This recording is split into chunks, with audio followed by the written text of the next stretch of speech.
한 번 더 말하지만 차 안에서 여행 중 갑자기 경찰이 멈춰 세워서 당신은 무엇을 할 것인가? 두 가지 옵션이 있습니다. 하나, 브레이크를 밟아 차를 멈출 수 있습니다. 또는 다른 방법으로 가속해서 도망칠 수도 있습니다. 그렇다면 가속이란 무엇일까요? 가속도는 시간에 대한 물체의 속도 변화율입니다. 이를 살펴보겠습니다. 트럭과 승용차, 두 대의 차량이 있다고 상상해 보십시오. 당신의 트럭은 0에서 60km/h/s로 도달하는데 30초가 걸립니다. 그리고 차는 0에서 60km/h/s로 가는데 10초밖에 걸리지 않습니다. 이를 통해 초당 속도가 얼마나 증가하는지 알 수 있습니다. 가속은 시간당 변화하는 속도로 최종 속도에서 초기 속도를 뺀 값입니다. 자동차의 최종 속도가 60km라니까요. 시작 속도는 0km/h/s이고 10초가 걸렸습니다. 그러므로 가속도는 초당 6km/h입니다. 이는 초당 6km씩 가속도가 증가한다는 뜻입니다. 더 쉽게 이해하기 위해 시간을 초로 변경합니다. 자동차가 이미 초당 10m의 초기 속도와 초당 5m의 가속도 제곱으로 움직이고 있다고 상상해 보십시오. 그러므로 0초에서 속도는 초속 10m입니다. 덧버스 제공. 2초 후에는 속도가 20m/초가 될 거예요.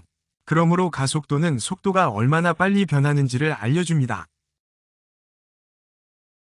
이제 실제 물리학에 대해 알아보겠습니다. 가속하는 동안 반대 방향으로 미는 힘을 느낄 수 있습니다.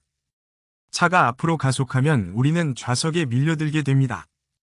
그리고 차가 우회전하면 왼쪽으로 밀려옵니다. 이 기본적인 고전 물리학 예시는 유명한 과학자가 아름답게 설명한 것입니다. 아이작 뉴턴. 뉴턴은 이렇게 생각하고 있었다. 공을 던지면 왜 속도가 느려지고 일정 시간이 지나면 땅에 떨어지나요?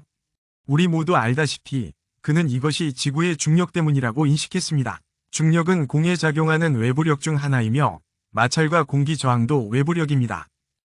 먼저 중력부터 시작합니다. 이 우주에서는 모든 것이 일정한 질량을 가지고 있어요. 두 개의 거대한 물체는 서로의 질량에 따라 서로를 끌어당깁니다. 질량이 많을수록 인력이 커집니다. 질량이 더 큰 물체는 더 가벼운 물체를 끌어당깁니다. 그러므로 지구는 공보다 더 많은 질량을 가지고 있기 때문에 공은 지구 표면으로 떨어집니다. 질량의 표준 단위는 킬로그램입니다. 그러나 무게는 무엇입니까? 그리고 그것은 질량과 어떻게 다릅니까? 물체 내에 존재하는 물질의 양을 나타내는 것이 질량입니다. 우주의 어디에서나 질량은 변하지 않지만 무게는 그렇지 않습니다. 예를 들어 지구에서 공의 무게가 10kg이라면 달에서는 같은 무게를 측정할 수 없습니다. 왜일까요? 덧버스 제공. 그들은 다른 덩어리 물체를 그들 쪽으로 끌어당깁니다. 그들이 당기는 힘은 그들의 질량에 따라 결정됩니다. 예를 들어 지구는 다른 물체를 1초에 9.8m씩 끌어당깁니다. 이는 지구의 중력 때문에 물체가 지구 표면으로 초당 9.8m 제곱의 가속도로 떨어지는 것을 의미합니다. 비교해보면 달의 중력은 초당 1.62m 제곱입니다. 그러므로 무게는 질량의 지구의 중력을 곱한 값과 같습니다. 만약 물체의 질량이 80kg이라면 지구에서의 무게는 784N이 됩니다. 달에서는 같은 물체의 무게가 지구에서보다 훨씬 가벼워져 130N밖에 되지 않습니다. 이는 물체의 질량의 달의 중력을 곱한 값입니다. 1.62. 따라서 무게는 질량과 동일하지 않습니다. 그것은 힘입니다. 그러므로 질량은 물체 내부에 포함된 물질의 양을 측정하는 것입니다. 무게는 동일한 물체에 대한 중력의 힘을 측정하는 것입니다. 무게는 힘이며 중력은 그냥 가속도일 뿐이므로 이렇게 말할 수 있습니다. 힘은 질량 곱하기 가속도와 같습니다. 이것은 뉴턴의 두 번째 법칙이며 F는 마와 같습니다. 이는 힘이 물체의 가속을 일으킬 수 있다는 것을 의미합니다. 가속도는 가해되는 힘의 크기에 따라 결정됩니다. 그리고 무거운 물체는 가벼운 물체보다 가속을 위해 더 많은 힘이 필요합니다. 예를 들어 50kg과 100kg의 질량을 가진 두 상자를 생각해 보세요. 두 상자에 2공의 힘을 가하면 50kg 상자는 100kg 상자보다 더 높은 가속도를 가집니다. 덧버스 제공. 마찰이 없는 표면 위에서 5kg짜리 상자를 4m/조 캐럿2의 가속도로 가속시키려면 얼마만큼의 힘이 필요한가요? 덧버스 제공. 마찬가지로 5kg짜리 상자에 2공의 일정한 힘을 가하면 초당 상자가 얼마나 가속되는지를 계산할 수 있습니다. 여기서 우리는 마찰 없는 표면이라는 용어를 사용합니다. 저게 뭐죠? 우리는 이미 마찰력도 외부력임을 알고 있습니다. 두 물체의 표면이 닿으면 각각의 힘이 작용한다. 이 힘은 물체의 움직임을 저항합니다. 어떤 표면은 다른 표면보다 마찰력이 강하거나 약할 수 있습니다. 예를 들어 유리 표면은 거친 표면보다 마찰력이 적게 작용합니다. 예를 들어 자동차의 브레이크를 밟으면 자동차의 타이어가 회전을 멈추고 도로를 세게 눌러 마찰이 증가하여 자동차가 훨씬 더 빨리 정지합니다. 비 오는 날에 운전할 때도 같은 이유가 있는데 물의 마찰이 적기 때문입니다. 도로와 자동차 타이어가 서로 밀착하지 못하면 운전 중에 미끄러움을 느끼게 됩니다. 그렇다면 물체의 외부적인 힘이 작용하지 않는다면 어떻게 되나요? 여기서 뉴턴의 제1운동 법칙이 적용됩니다. 외부 힘이 작용하지 않는 한 모든 물체는 정지 상태이거나 직선으로 균일한 운동을 유지합니다. 균일 운동은 속도가 일정하거나 변화가 없는 것을 의미합니다. 덧버스 제공.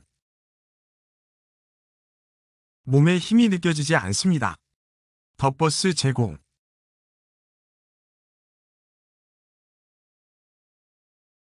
같은 방식으로 브레이크를 밟을 때 마찰력은 당신의 속도를 저항합니다. 덧버스 제공. 전기를 끄고 나서도 선풍기가 어느 정도 시간 동안 돌아가는 것이 또 다른 예시입니다. 덧버스 제공.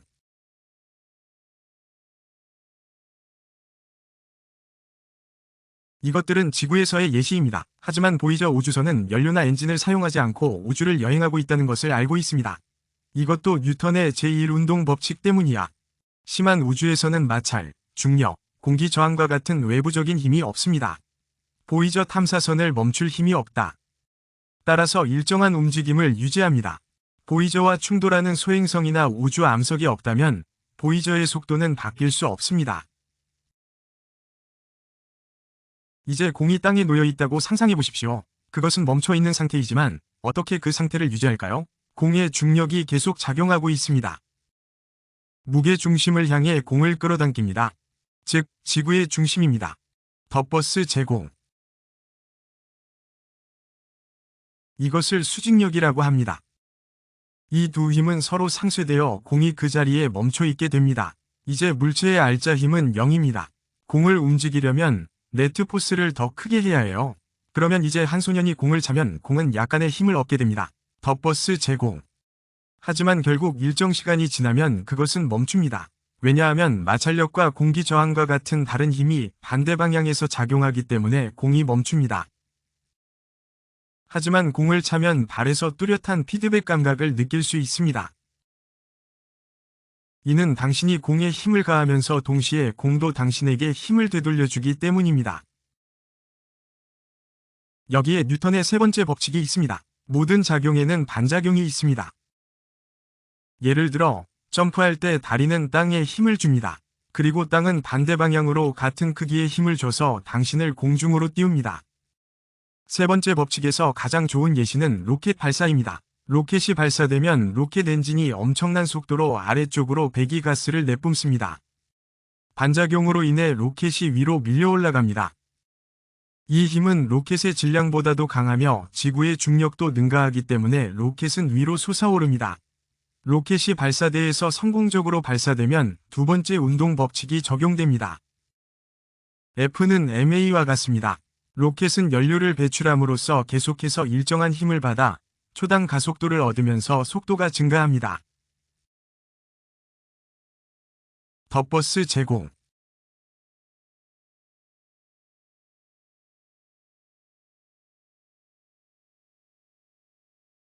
뉴턴의 제1법칙이 적용됩니다. 덧버스 제공.